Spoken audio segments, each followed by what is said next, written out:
This is Matt for Behind the Gloves in association with SJAM Boxing. I'm delighted to be joined by European champion Lee Mcgregor. Lee, pleasure to meet you. You're down here for the MTK show.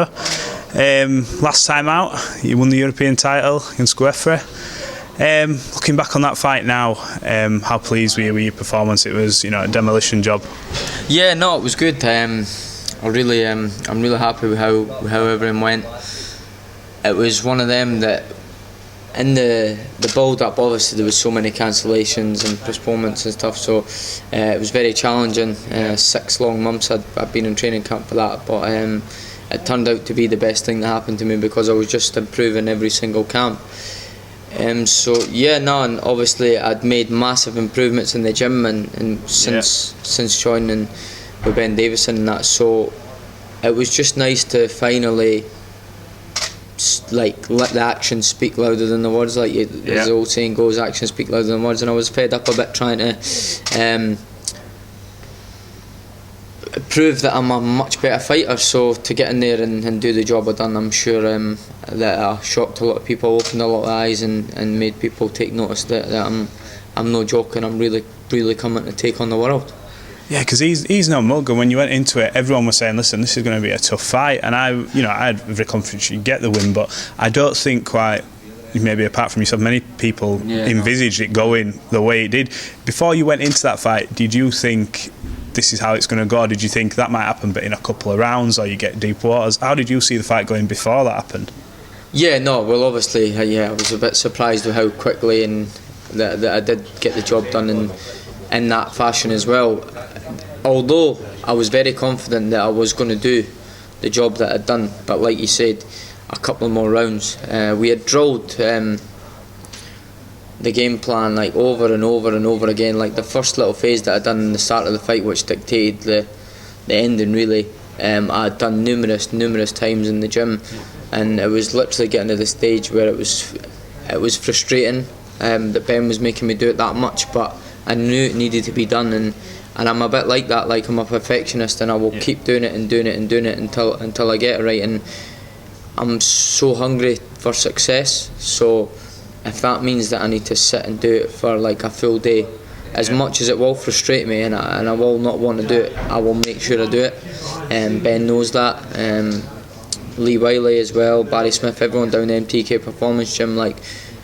I've come on at leaps and bounds since joining there, and it's only been a short space of time, and I'm really excited to see how far we can go. I believe we can do big things, and my goal, of course, is to become a world champion, but that's not my end goal. I want to be a multi-weight world champion. I want to do massive things in this game, and I'm so hungry and keen and eager to learn, and I've just got a whole new lease of life since joining Ben's gym, and finally starting to see my potential and realise how far I can go if I keep sticking in and living the life like I am. I'm down here this weekend watching the boxing. After my fight with Guffey, especially with what I said to you, for a long 6 months, it was challenging, it was mentally, physically draining, and a lot of people could have easily went and had a 2-month break, which I've been guilty of doing in the past, but I was straight back in the gym the following week, and I was constantly keeping my momentum going from what I'd built in the previous 6 months and then in the fight. And my old amateur teammate Johan was obviously fighting on this show tonight, and I was straight back when I was back to Scotland. Nice to see the family just sort of switch off from that, as you could say, camp life. But I've said this before, I don't really believe in camps. This is a lifestyle. This is I'm boxing through and through. I'll have a little break from, like you say, training camp to Harlow and Essex, and I can spend some time with my family, but the work still gets done and the sacrifices still get made. And I was, like I said, back in the gym helping Joe out, sparring for this fight, and continuing to learn my craft as well. So it's, as I said, a lifestyle. That's one thing I wanted to touch on. You've mentioned him a few times there, Ben Davidson. For me, one of the best trainers in the country. We saw what he did with Tyson Fury when he helped drag him back from that, from the depression, and brought him back to that point of facing Deontay Wilder. But he seems to be getting himself a very good stable there with yourself and the boys in the gym. Obviously, you've got Josh Taylor as well fighting. How highly do you rate Ben? And how much do you attribute to him, to your progression, and how much you've come on? Oh, listen, I'm so grateful and just blessed to be a part of that gym. Mai's the best coach in the country, definitely, without a shadow of a doubt. And also, like I said, and Ben will be the first to say this, it's not just Ben, although he's the main character of the gym and the progression of the fighters. You can't not mention Lee Wiley, who Ben brought in as and I always say it in interviews because that's what he's phrased as, our video analysis, but he's far more than that. He comes in and he's basically like Ben's. It's just they think boxing the exact same way together.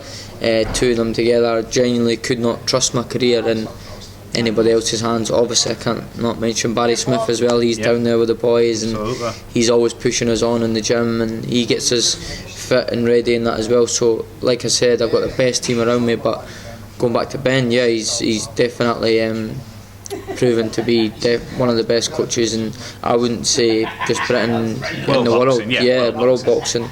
And I think the more these results and performances that his fighters are putting in, Josh Taylor first round knockout, me first round knockout, Shabaz's first stoppage win since his professional debut, and then we've got obviously Josh's undisputed fight coming up, Lee Wood, British title fight, stuff. But the performances are proving that, and I believe that we're going to keep backing that up, and not too long until people really realise. And I don't know why there is critics, but I'm sure they'll stop very soon.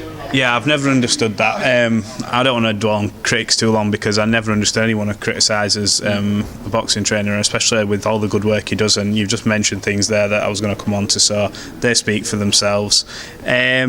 You've achieved a lot in a very short space of time. Not many people get to this point until they've had maybe 15, 20 fights. So my question is, what's next? How soon do you want to be challenging for a world title? You go through the list of champions. The main one probably Inoue, who stands out in the pound for pound list. How soon do you want to be in with the likes of them, and do you feel that you're ready for that type of competition now? So, and I truly mean this, like, me as a fighter, I'm fearless. I've said this before as well, that I think why I've progressed so quickly and had the rewards that I've got, obviously British Commonwealth and British Champion within 10 fights, is because I've got that fearless mentality, and I am scared to lose, which is a lot of people's problems, to be honest, and why they aren't achieving things so quickly or whatever, which I'm not slagging them off or anything like that, but I just think that with that mentality and that attitude, you can only improve and benefit yourself, and like, if you take the risk, you'll reap the rewards, and that's exactly what I'm doing. If you were to ask me what next and mention Inoue's and all that before teaming up with Ben and seeing how much I've progressed in that 6 months, I would have said, away you go, like, come on, like, give me a chance. I'm only young, this and that, but these names excite me now. They really do. Because you are only young. Sorry to cut you off. You are only young, but your seasoning's there now with your European fight. You know, you've done, I think, 10 fights you've had total. You've only had 10, but I suppose you've not had, because you've not had fights. But you've not took title my 4 fights. So you've not had knockover opponents, is what I mean. You've been in there like you. That you were supposed to go rounds with Lefebvre. So Kareem Guffey, you'll not probably get a more seasoned European level fighter than Kareem Guffey.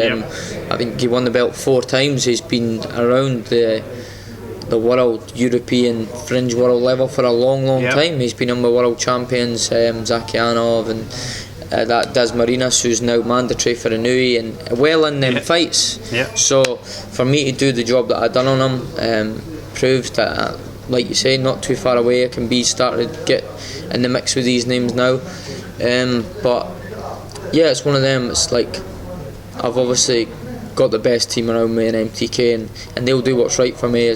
Ben will obviously have his say and everything like that as well. But like I said, they names excite me, and if it was up to me, I would genuinely get in there in my next fight. And I would have said, like I said to you before, teaming up with Ben and everything like that, I would have said that I'm not going to embarrass myself and say, oh, I'll fight him and that. But genuinely, like, I'm getting there now. I'm improving all the time. I've got a whole, like what Ben said, they've completely changed my style. Like, my style's completely changed, and I've only had 2.5 minutes proper live action with that style, although I've been in the gym for 6 months perfecting it and proving how strong and good I can be for 10-12 rounds, 3 different sparring partners, super featherweights, lightweights, even guys as big as light welterweights, like dealing with that well. I just think I need a few more live fights, getting down to the weight, the small gloves, basically just getting used to all this new style with solid, another couple of solid level fighters, and then throw me in with any of these guys. But I'll leave that to MTK. They'll do the best job. They've got a plan for me, and I'm sure, if not towards the back end of this year, very early next year, I will be world champion, or at least challenging. That's my dream anyway, and hopefully it can come true. I'm sure with MTK and the guidance of Ben, you'll go far, and fingers crossed it can get you what you want.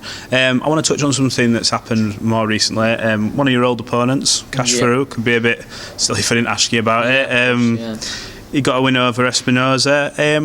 What did you make of his performance, first of all? How did you see the fight? What did you make of it? Yeah, no, it was a good performance. He's always catches the eye. I think he's one of them fighters that will catch the eye just with his slick style and his head movement. He's a clever little fighter. Although he did get hit a bit too much in that fight, I would say. I was impressed with the decent performance, and not much more I can say. It was good. I don't think he should be coming out with a face the way he did. I think he was taking a bit too many shots, and guys like myself and other fighters hitting him with them shots, he wouldn't be able to get away with that, I believe. But like I said, it was a good enough performance, I thought. The only reason I ask is because there's a lot of talk about, I know you're on separate paths, and you're where you are now, and credit to you. There's a lot of talks about maybe further down the line, when it makes sense, maybe when fans are allowed back in an arena, that you two could maybe fill up, the Hydro or somewhere in Scotland, and have a big sort of like domestic Scottish clash. I know at the minute you'll be looking further ahead maybe, but is that something further down the line you would be willing to consider? Get a big crowd in, something like that. Would you be willing to go in there with him again? 1,000,000%, 100%. These fights again excite me. Like, how can you not? I know how big that rematch would be. Huge. The crowd that it would generate. It'd be a bit like a special night for Scotland.